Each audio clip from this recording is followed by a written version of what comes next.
right, a very warm welcome back. We're in the Free State today, and we're talking about the State of the Province address that was presented by the Premier of the Free State, Magashule, yesterday.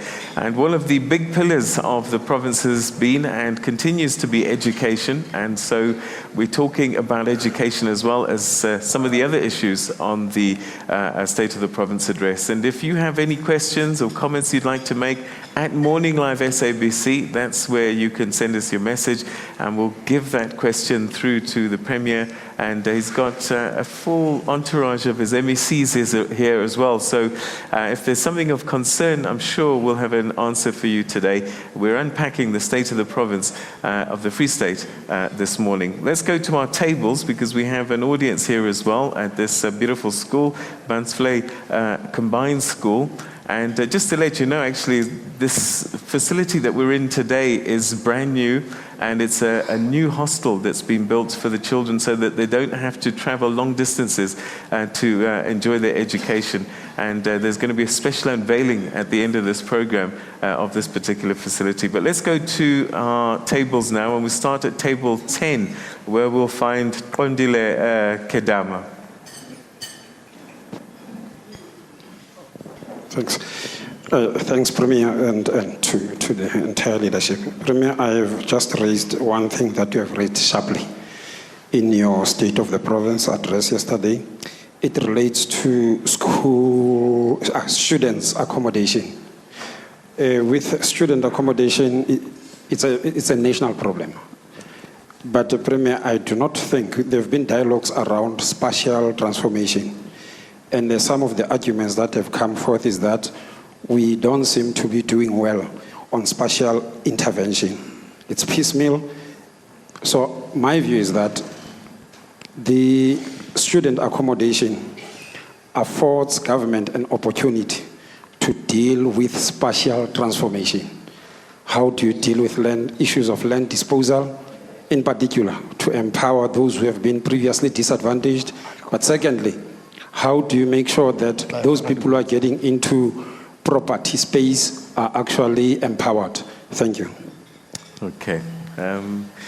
Premier?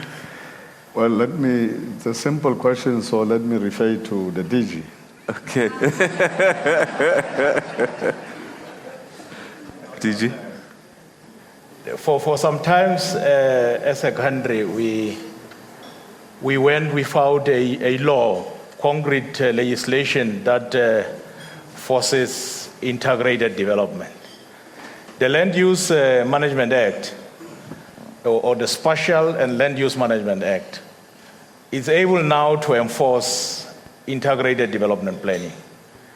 Even the tribunals that it suggests that they should happen at municipal level is to try and ensure that what has been happening in the past, where development was being discussed just internally in a municipality, and then they would make an application to a township board for approval and so on, is actually being dealt by a team of specialists, engineers, the spatial planners, and other disciplines that are quite critical in as far as spatial planning is concerned.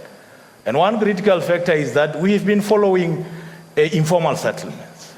We've been under pressure to try and deliver housing, and we have been following informal. People settle, and government upgrades the informal settlement and builds the houses there. Now, for now, it is a matter of ensuring that we deal with densification. Identify the important land that is situated very close to working opportunities, businesses, and ensure that you are able to build the new settlements that we create very closer to towns, but also within towns you start densifying, including building high rises.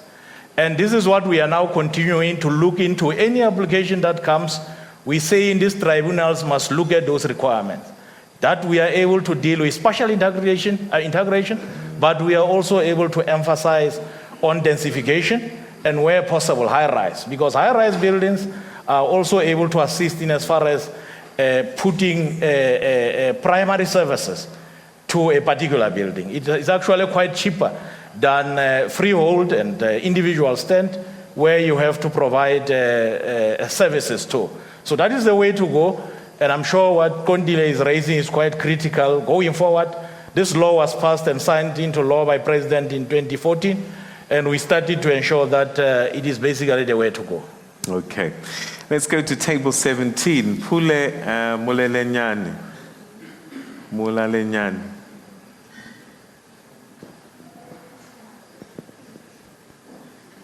No, thanks, Peter. Thanks, the Premier.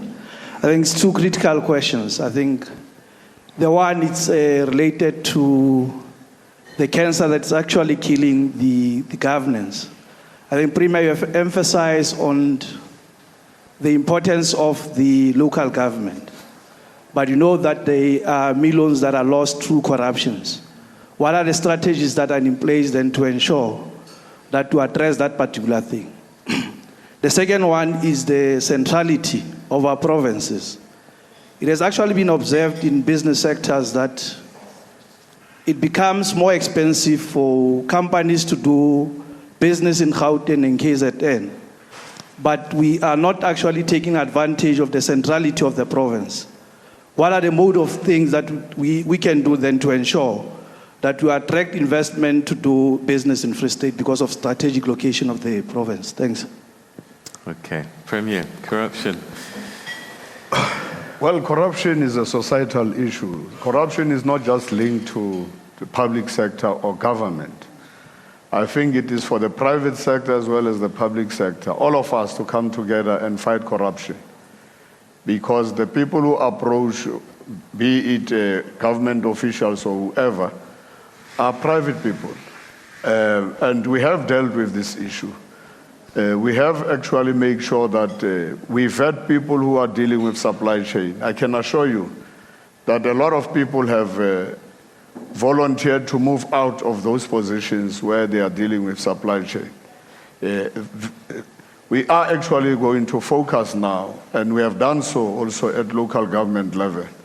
It's no more about whether you are a friend or comrade or a government employee. If you don't have the necessary requisite requirements to occupy a particular position, we have shifted people around in a very, very serious way, in a very radical way, not only at provincial government level. We are also going to, and we have been doing it also. And that's why if you look at our performance of municipalities this time around, you find clean audits, you find unqualified audits. We don't have any adverse audit outcome in this province by now. Our municipalities, those with 9 disclaimers, we used to have 9, 10 disclaimers. We are only left with 2. And it clearly shows you that we have actually been able to fight a lot of issues around corruption. And I can tell you, maybe MEC Kompela will give you stats in terms of how many people have been arrested, convicted throughout the province, not only around issues of crime, but around issues of fraud and corruption. I'm sure it will be important for us to give you stats as time goes on to prove that indeed we are doing something. Unlike in the past where there was no transparency, where there was no audit outcomes, this government, when it came into being from 1994, we decided that there should be an AG's office and finances must actually be audited. And I think we are doing well as a province. And that's why around this area also, in terms of the special planning, this area was a farm.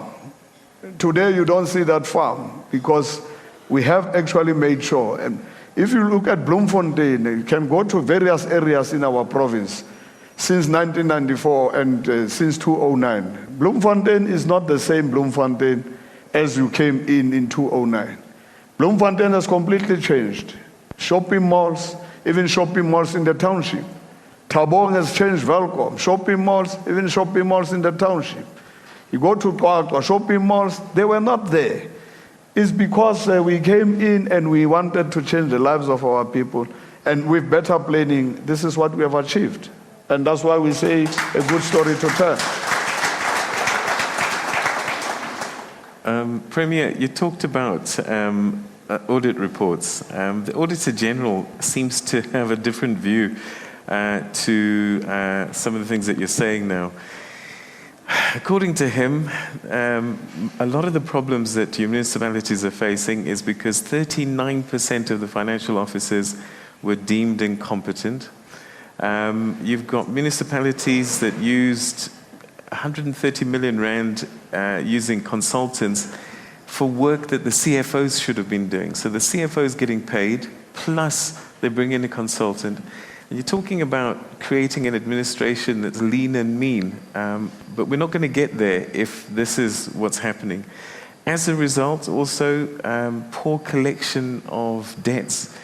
The municipalities were owed 9.1 billion, but 75% of that is going to be written off, which means there's money that should have been coming into the province that's disappearing, and that's through really poor administration, also issues of unauthorized, irregular, fruitless, and wasteful expenditure. How do you turn this around, Premier? No, that's why I say immediately, remember the Auditor General's report, unlike our financial year at national and provincial, comes a bit later, 2 years later. And that's why you can go, let's go to a municipality called Makgoe.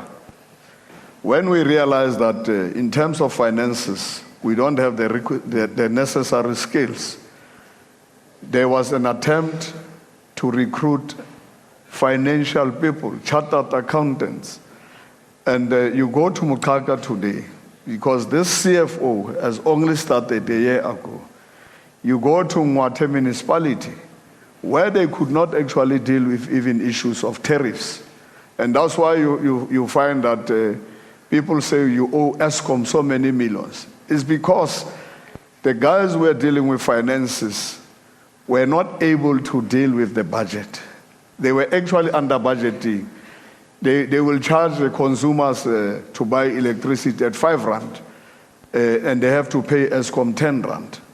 So it means there was no capacity. And today we can boast and say, we have employed the right CFOs, we have employed the right municipal managers. They are competent and qualified, and that's why we are turning things around. The irregular expenditures, some of these disclaimers is the backlog of the past, of the old. It's not something which have been created when we took over power. And that's how we have been able to deal with these issues. And that's why I'm saying I'm boasting today, because we never tell this good story, that we have these basic, simple audit outcomes. For the Treasury of the province to have 6 clean audits, for the Department of the Premier to have 4 clean audits since 2009, for Public Works Department, big as it is, the only department in the country to have clean audit, for all departments to have unqualified, and a lot of municipalities with unqualified this time around, it clearly shows that there is movement forward. And I think we must talk about it. I hear Western Cape always talking about this. I think we are doing well, and our municipalities will stabilize. It's going to take them more time, because competent people, qualified academically, don't want to go to small towns. There is nobody. I've always challenged National to say, give us your DGs. Let's make some of the ministers mayors. Let's make premiers mayors. I'm one of those people who are saying, make me a mayor. Provincial government is easy and national government is easy to run. Take us, and we have seen a lot of members of parliament who have actually run municipalities here, even in the Free State, across the country. When they go to municipalities, they struggle. So we can't blame municipalities forever and ever. Bring the auditors themselves and come and see what is real on the ground. So I support municipalities. I support government officials at municipal level. I support the councillors there. They are doing a good job. It's tough out there, and they need our support. All right. Okay, on that note, we're going to take a quick break. And when we come back, I'd actually like to hear from some of the students from this school. We've got the head girl and the head boy here. So let's get a sense from them what it's like to study at a facility such as this. And also we'll get to your tweets as well. Stay with us.